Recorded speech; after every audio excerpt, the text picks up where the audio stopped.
हमारे पास तो लोग आते हैं, लाखों लोग आते हैं, हम तो बहुत नजदीक से देखते हैं। अनेक ऐसी बेटियां विवाह को कई दिन हो गए।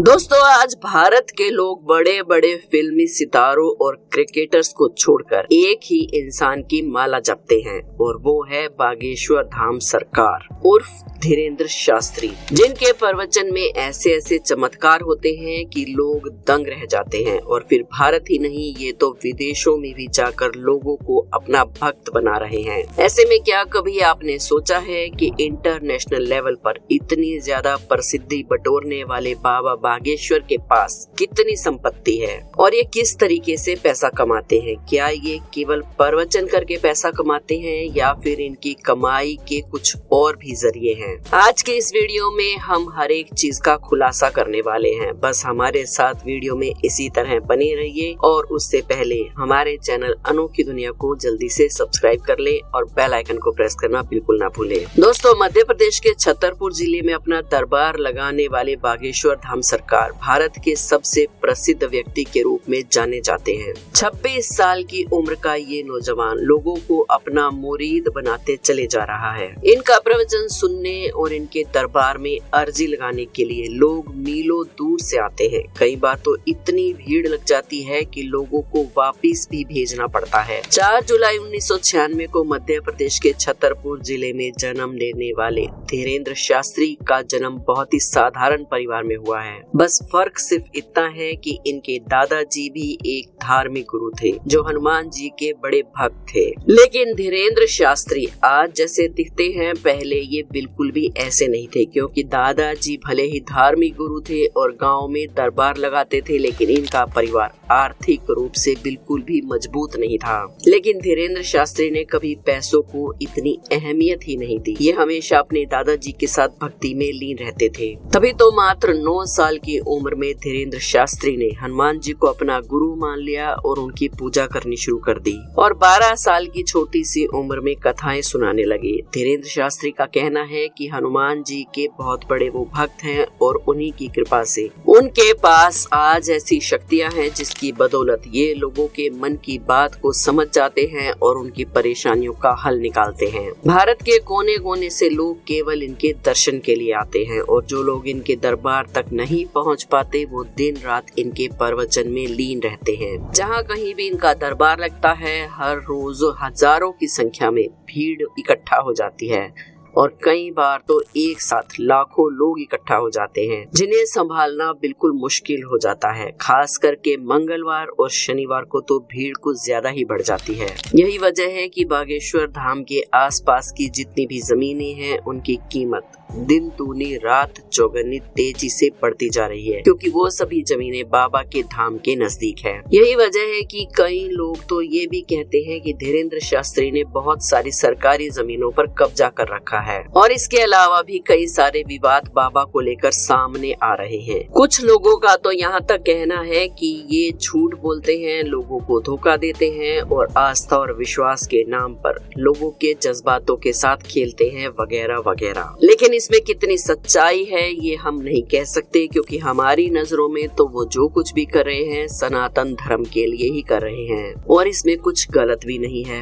बाकी जब कोई व्यक्ति प्रसिद्ध होता है तो उससे ईर्ष्या करने वाले बहुत से लोग सामने आ जाते हैं और उस पर उल्टे सीधे लांछन भी लगाने लगते हैं। गैर हिंदू तो इनके ऊपर कई सारे मुकदमे भी दर्ज करवा चुके हैं। कहा तो ये भी जा रहा है कि बागेश्वर धाम में आने वाले लोगों की संख्या इतनी ज्यादा हो गई है कि आसपास की जो दुकानें हैं उनका किराया 1 लाख से ऊपर चला गया है, और इन सब चीजों से बागेश्वर बाबा को खूब फायदा होता है। इसीलिए तो कई सारे लोग ये दावा कर रहे हैं कि बागेश्वर धाम सरकार की कुल संपत्ति 20 करोड़ से भी ज्यादा है, और ये भी हो सकता है कि इनके पास इससे भी ज्यादा की संपत्ति हो। हालांकि बागेश्वर बाबा का असली काम कथा वाचन करना है, जहां ये अपने दरबार में आए हुए लोगों को रामायण और महाभारत की कथाएं सुनाकर ईश्वर के प्रति उनके प्यार और विश्वास को बढ़ाते हैं। धीरेन्द्र शास्त्री विदेशों तक में जाकर कथा सुना चुके हैं और अपने शब्दों का जादू बिखेर चुके हैं। कहते हैं कि जो कोई भी एक बार धीरेन्द्र शास्त्री की कथा सुन लेता है वो बार बार इनके धाम पहुंच जाता है, क्योंकि इनकी बातों में भक्ति झलकती है और ईश्वर के लिए प्यार लोगों को अपनी तरफ आकर्षित करता है। अब जाहिर सी बात है कि इस समय धीरेन्द्र शास्त्री भारत के सबसे लोकप्रिय व्यक्ति बन चुके हैं और सफलता के बिल्कुल शिखर पर पहुंच चुके हैं। तभी तो आए दिन धीरेन्द्र शास्त्री की कोई ना कोई वीडियो यूट्यूब पर ट्रेंडिंग पेज में आ जाती है।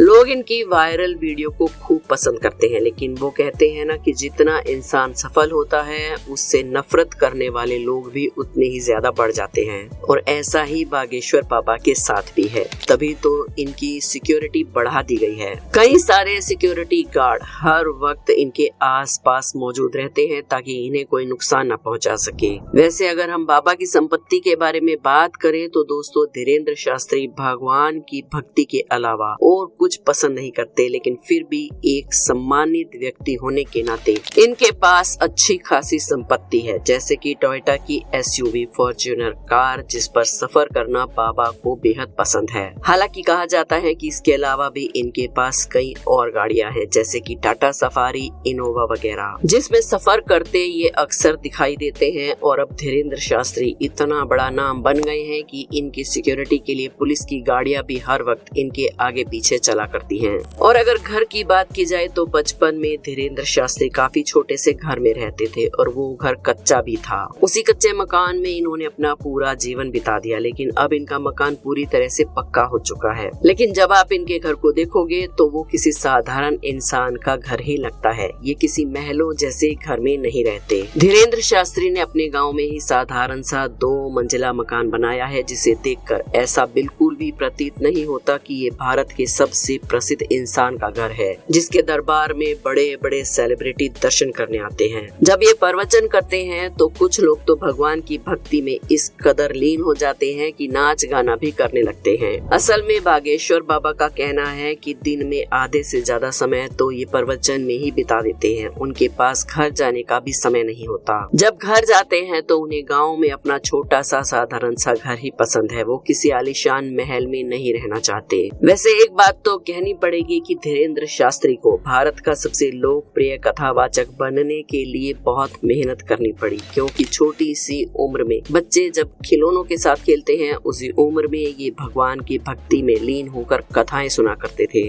और आज तक ये उसी काम में लगे हुए हैं, जो सच में दर्शाता है कि धीरेन्द्र शास्त्री बालाजी महाराज यानी कि हनुमान जी के सच्चे भक्त हैं। पर कई बार ईश्वर के लिए इनकी भक्ति मुसीबत भी बन जाती है, क्योंकि ये अक्सर विवादों में घिरे रहते हैं। गैर हिंदू तो इनके ऊपर कई सारे मुकदमे भी दर्ज करवा चुके हैं, यहाँ तक कि बागेश्वर धाम के आसपास में जो जितनी जमीन है उसे कब्जा करने का आरोप भी धीरेन्द्र शास्त्री के ऊपर लगा हुआ है। कहा जा रहा है कि बाबा बागेश्वर धाम सरकार ने अपने धाम के आसपास की सारी जमीनों पर कब्जा कर रखा है। कई सारी दुकानें किराए पर उठाई हुई हैं, जिनका किराया ये लाखों में वसूल करते हैं और खूब पैसा कमाते हैं। हद तो तब हो जाती है जब लोग ये कहते हैं कि धीरेन्द्र शास्त्री के पास कोई भी दिव्य शक्ति नहीं है, बल्कि वो तो मंच पर अपने ही बैठे हुए लोगों को बुलाते हैं और उन्हें पहले से ही बता कर रखते हैं कि किस तरह के सवाल स्टेज पर पूछने हैं, ताकि बाकी के लोग सब कुछ सच समझे। पर आप खुद ही सोचिए, भारत में तो लोग पैसों के चक्कर में इस तरह की नौटंकी कर लेंगे, लेकिन क्या विदेशों में भी ऐसा होगा? क्योंकि जब धीरेन्द्र शास्त्री इंग्लैंड के लिए गए थे तो वहाँ पर भी उन्होंने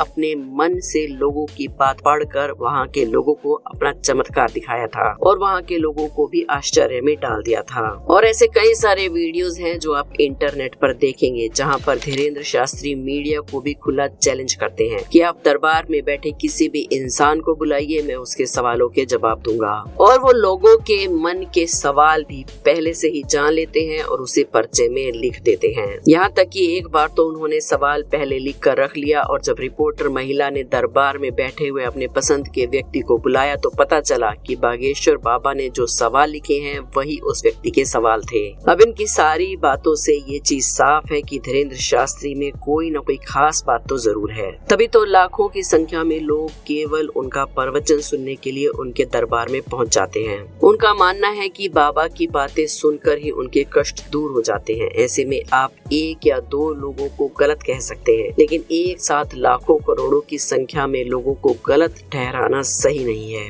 लेकिन फिर भी कई सारे लोग धीरेन्द्र शास्त्री के पीछे पड़े हुए हैं और ये कह रहे हैं कि ये एक फ्रॉड और ढोंगी है जो लोगों का पैसा लूट रहा है, जबकि उल्टा इनके दरबार में कोई जाता है तो वहाँ के प्रसाद को खाकर अपना पेट भरता है। आज धीरेन्द्र शास्त्री की वजह से लोगों के मन में भगवान के प्रति भक्ति बढ़ती जा रही है और हमारे लिए ये कहीं से भी गलत नहीं है। बाकी आपका धीरेन्द्र शास्त्री के बारे में क्या कहना है हमें कमेंट्स में जरूर बताएं। वीडियो पसंद आई हो तो एक लाइक जरूर करें। हमारे चैनल अनोखी दुनिया को सब्सक्राइब करके बेल आइकन को प्रेस करना बिल्कुल ना भूलें। कमेंट्स में जय श्री राम जरूर लिखें। कल फिर मिलेंगे एक और वीडियो में। जय श्री राम।